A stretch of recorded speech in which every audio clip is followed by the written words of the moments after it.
Welcome to Zish Stories. मम्मा दादी माँ हमारे साथ क्यों नहीं रहती? वो वापस क्यों चली गई है? क्या गांव शहर से अच्छा होता है? क्या आपने गांव देखा है? बस बस बेटा, थोड़ा सा सांस तो ले लो। मैं बताती हूँ तुम्हें। आपकी दादी गांव में रहती है। गांव बहुत खूबसूरत होता है। आपकी दादी को गांव बहुत पसंद है और इसीलिए वो शहर कभी कभार ही आती हैं। और जहाँ तक रही ये बात कि वो हमारे साथ क्यों नहीं रहती, तो इसकी वजह ये है कि वो बचपन से ही गांव में रहने की आदी हैं। गांव की ताज़ा और ठंडी हवा, हरे भरे दरख्त और पौधे और गांव की मिट्टी की भीनी भीनी खुशबू, ये सब शहर में कहाँ मिलता है। अभी मेघा अपने छोटे बेटे मोहित को गांव के बारे में बता ही रही थी कि उसकी बड़ी बेटी माया कमरे में आती है और कहती है, ओ मॉम प्लीज, गांव में ताज़ा हवा नहीं बल्कि भैंसों के गोबर से उठने वाली बदबू ही मिलती है। जगह जगह भैंसों के गोबर, मक्खियाँ, मच्छर और कीड़े मकोड़े, ये सब होता है। माया बेटा, तुमने तो कभी गांव देखा भी नहीं और तुम ये सब कैसे कह सकती हो? मॉम देखा तो नहीं, मगर अपनी फ्रेंड्स से बहुत कुछ सुन रखा है। अभी माँ बेटी की बहस चल ही रही थी कि मिस्टर खुराना आ जाते हैं। पापा आ गए, पापा आ गए। ये माँ बेटी किस बात पर लड़ रही है? देखिए ना आप, माया क्या कह रही है। पापा हम छुट्टियों पर कहाँ चलेंगे? मैं भी आप लोगों को यही बताना चाहता था कि हम कल आपकी दादी के गांव चलेंगे। मेघा पैकिंग शुरू करो, हमने सुबह 9 बजे रवाना होना है। डैड, मुझे वो आपसे ये कहना है, हम गांव नहीं कहीं और चलते हैं। क्यों, गांव में क्या खराबी है? वो दरअसल डैड, माया, हम कल गांव चलेंगे, जाओ पैकिंग शुरू करो। मॉम पर मैंने क्या कहा तुमने सुना नहीं? जाओ पैकिंग शुरू करो।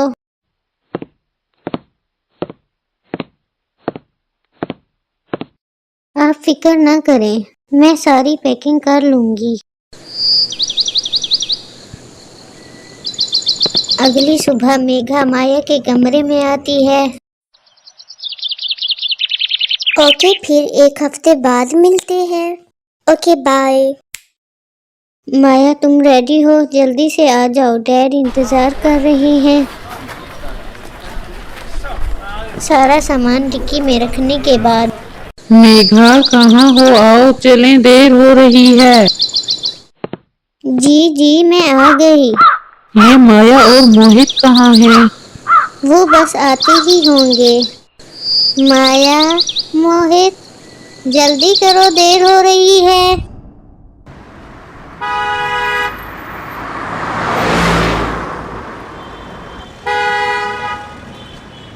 माया बेटा, क्यों उदास हो? मेरी छुट्टियां बर्बाद हो रही है, क्या मैं उदास भी नहीं हो सकती?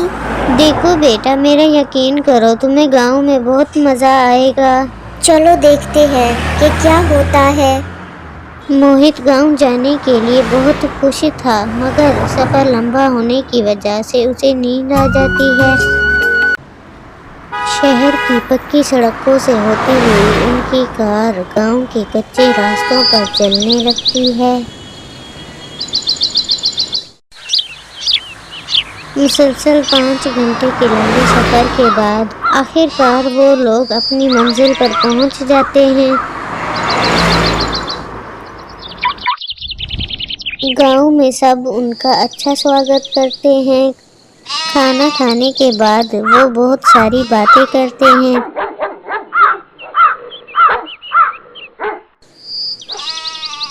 फिर माया अपनी चचाजाद बहन के साथ गांव घूमने के लिए जाती है।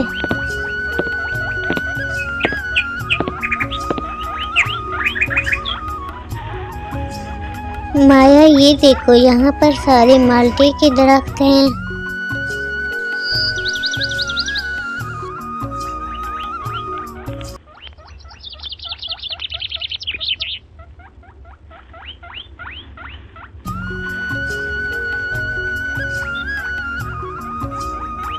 अब मैं तुम्हें खेत भी दिखाती हूँ, जहाँ पर मेरे बाबा खेती बाड़ी करते हैं।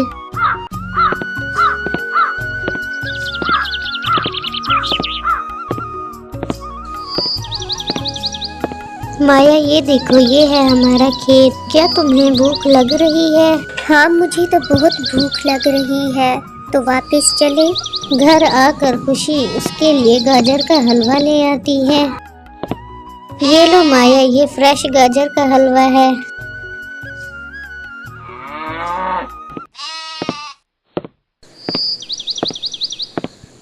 ये ले चाची, आपके लिए गाजर का हलवा। तो सुनाओ खुशी बेटा, तुमने माया को गांव की सैर करा दी? नहीं चाची, अभी तो थोड़ा सा ही गांव दिखाया है। अच्छा बेटा, ठीक है, आप जाओ और माया के साथ बातें करो। और सुनाओ भाई, शहरी लाइफ कैसी चल रही है? बस शुक्र है भाई, सब अच्छा चल रहा है। अब बच्चे भी तो बड़े हो गए हैं, इसीलिए जिम्मेदारी भी बढ़ गई है। हाँ भाई, सही कहा तुमने। जूं जूं बच्चे बड़े होते हैं तो उनकी जिम्मेदारी भी बढ़ जाती है। अब एक हफ्ता टेंशन फ्री होकर गांव में गुजार कर जाना। जी जी भाई, गाँव की तो बात ही और है। अगले दिन खुशी माया को पूरे गांव की सैर के लिए ले जाती है।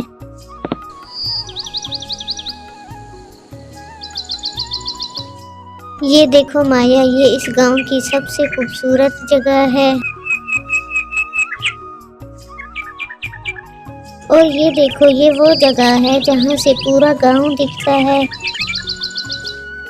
इस तरह खुशी माया को पूरे गांव की सैर कराती है। देखते ही देखते एक हफ्ता गुजर जाता है और पता भी नहीं चलता। गांव से बहुत सी यादों को समेटे हुए वो गांव से रवाना होते हैं।